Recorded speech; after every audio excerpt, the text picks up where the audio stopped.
तुम्हाला माहित आहे का, एकेकाळी भुजंगासूर नावाचा अत्यंत बलवान आणि अहंकारी राक्षस होता.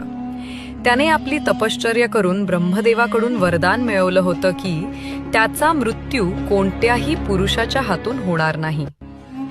या वरदानाचा गैरफायदा घेत भुजंगासुराने लोकांवर अत्याचार सुरू केले.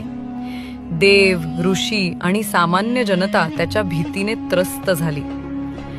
सर्व देवांनी मिळून देवी पार्वतीकडे विनंती केली की आम्हाला या राक्षसाच्या अत्याचारातून मुक्त करा.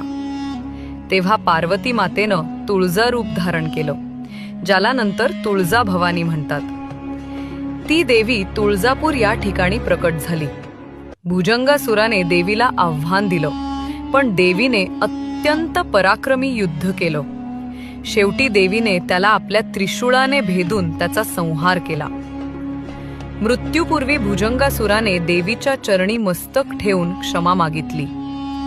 देवीने त्याला मोक्ष दिला आणि ज्या ठिकाणी त्याचा वध झाला तिथेच ती तुळजा भवानी देवी म्हणून वसली.